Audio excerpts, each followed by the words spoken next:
an hell of a lot this season. Disappointed, of course. We just couldn't get the heights of the last few months football we played. Very disappointing. Couldn't find a solution to their very compact block and good defence. Right, there we are then, Man United in crisis.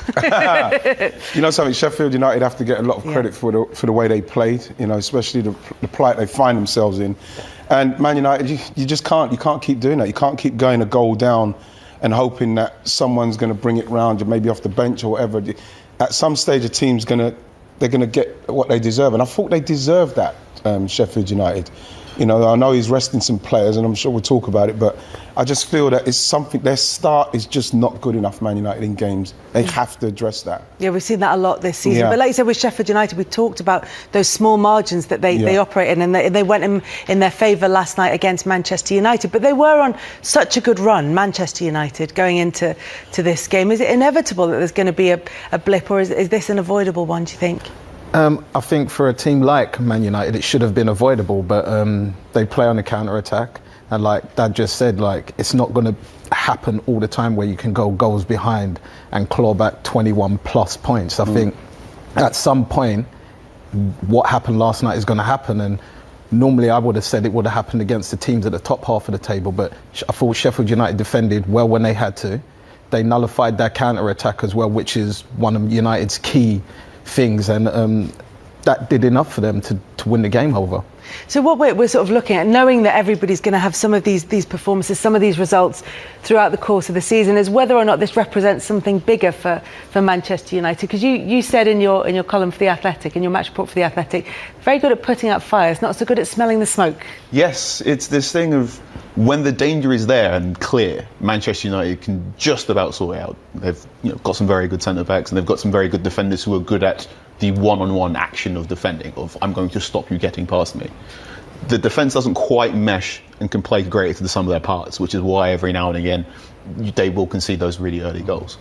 They've also got the great knockout punch of the counter-attacks, which is why United have, I think it's 24 points from losing positions. Yes. And if you look at the all-time list of teams from losing positions, United are at the halfway stage, like top 20 already, which is absurd. And the fact that all of those comeback wins are away from home, which is that thing of when you're away from home, teams do try and play onto you a bit more, and then United have more space to play on top. So it's this thing of at home, there is the expectation on Manchester United to have possession. They had a lot of possession against Sheffield United, and I think Sheffield United just outfought them. There was a naivety to Manchester United last night where they tried for 15 minutes and they put in some really interesting attacks. There were some new attacks that I saw there. There was one moment where Aaron Wan-Bissaka did an underlapping run on Mason Greenwood, which he doesn't typically do, which I'm like, oh, interesting.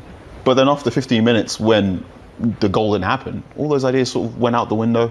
And then after Sheffield United got a goal ahead, I didn't really see what Manchester United were trying to do. When I was watching the game, as I'm watching the game, and because of the start that Man United do have, and it's very slow, for me, Cavani, I start Cavani. I think he's only started 4 games. And I think that he's at the stage now where he's ready to go. His movement and what he can do, especially to a Sheffield United side that they were pretty good last night. They were quite resolute. You need the experience of the movement. So then you get that goal out of nowhere, like he did against Southampton. He made those 2 goals purely out of his movement and his knowledge. And I believe that he should be starting games, and then you take him off. Rather than you start as slowly as you want, because you're looking at some of the positions that Martial was taking up again last night, and there's not enough happening in the box, even if they do get it in there, Carl, that they're going to nick that goal and then they can start getting into their stride. There were 2 really interesting moments. So there was one moment in the second half from Anthony Martial when he was playing as the number 9 leading the line, where in the Man U match it sort of tries a curled left-footed ball into him. Sort of Martial gets it and he tries to do something, it doesn't work, and the ball gets recycled and it goes back to Matic, and Matic is very much, I'm going to try this again now. Gives it to Martial, and Martial tries a spin move, which last season would have worked. Sort of, he used to be really good at that. His hold-up play was really good, but he's in such a funk, and his form isn't in the way it used to be. And also what's really interesting is he's not getting the benefit of the doubt from referees that he used to do. So Martial is quite good ball carrying, very good dribbler, and he's also, even though he's got a problem with sort of every now and again he runs down a corridor, he tends to know how to fall down properly to get the foul, so it's not that bad. Whereas what you're seeing from Martial now is he's falling down and he's not getting the referee's whistle, and he's also complaining about that rather than sort of continuing to play football.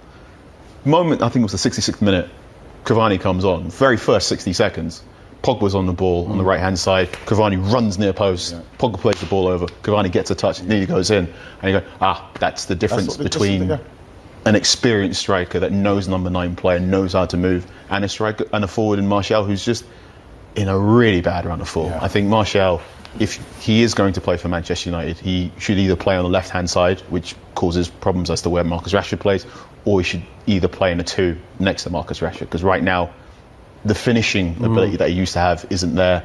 He always had some weaknesses with his positioning, and now he's also not going to benefit of that. So it's really gone against him. It's not just Martial as well, because none of the 3 forwards made any chances in the game last night. None of them created much or created anything for each other. I think that has to go down to credit to Sheffield United. I think they defended so well, and they lacked all the spaces in and around the box. They made it difficult to create space, and that's where you go back to getting a ball wide and having somebody like Cavani on the pitch, because then he will cause problems in the box that maybe the ball might drop down in a space because he's dragged the defender out of position just by going to the near post. So I think all credit for the lack of chances has to go to the way Sheffield United defended last night. I think Man United have got the kind of players as well in the midfield where they should be playing it through lines. You know, they should be trying to drag people out, because the way Sheffield are going to defend, and you give them credit, people say, they're just standing there blocking things, but Jagielka's 38. He didn't get moved around nowhere near enough. So in the second half, Manchester United did 14 crosses from open play, and Phil Jagielka, 38-year-old centre-back, he knows how to defend crosses. If there's, he might not be the defender he used to be 10, 15 years ago, but he knows how to defend crosses. And there's a moment where surely partway through the second half, you keep trying these crosses and you're going, maybe we should try something else. Which was quite difficult. It's quite interesting seeing how much more of the ball Aaron Wan-Bissaka was getting at Sheffield United. Wan-Bissaka has been, onlookers have said, he's build-up players and very, very good. And there were 2 or 3 times where he was in open space and you could see Manchester United players try to avoid him. Because they didn't quite trust him with the ball. But he delivered a lot of crosses in. He did. And some of them were good, of good quality. But it's the issue of when you're against a back 3 and one of them knows exactly how to defend crosses because they've been doing it up and down English football for more than 10 years, you need to be cuter. You need to do something else. There was a chance, I think, the ball's come over the top and it went to Bruno, and Bruno's kind of hooked it back. Yes. If that's Cavani where Martial is, that's a goal, because he's already heading to the front post. So he anticipates that. Whereas I think Martial didn't. He kind of waited to see where the ball was going first and then moved. So I think there was chances to win the crosses. I just think in personnel, it should have been a bit different. The execution was just a little bit off. The confidence was a little bit off. And then you could see, especially after the second goal, they just sort of forgot their process. And the same with the left-hand side. Luke Shaw, I know that he's been brilliant. He's played a lot of games. And I was going to ask you as well, Carl, in a minute, about, do you think he had an eye on Arsenal and maybe underestimated what Sheffield United would have brought?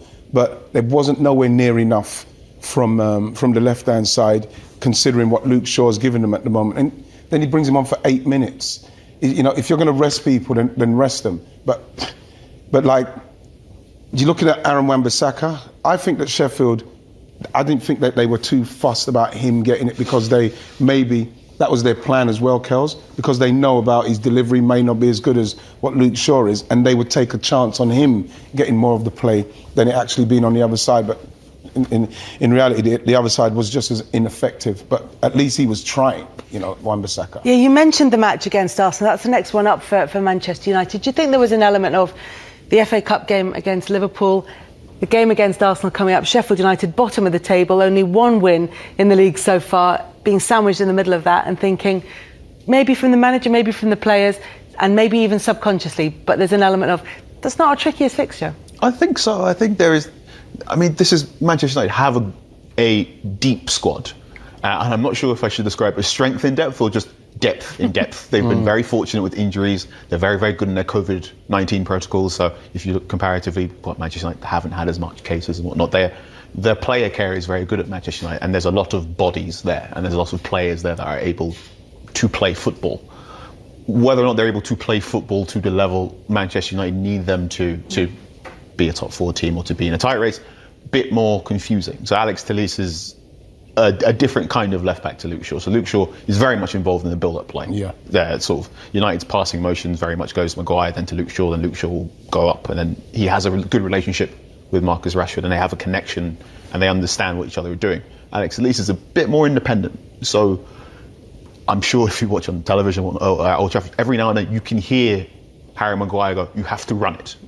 Or you can hear Marcus Rashford, especially when Rashford on the left, giving him instruction. The really interesting thing is if you look for the second goal, there's a moment just before the ball gets to the Matic, where before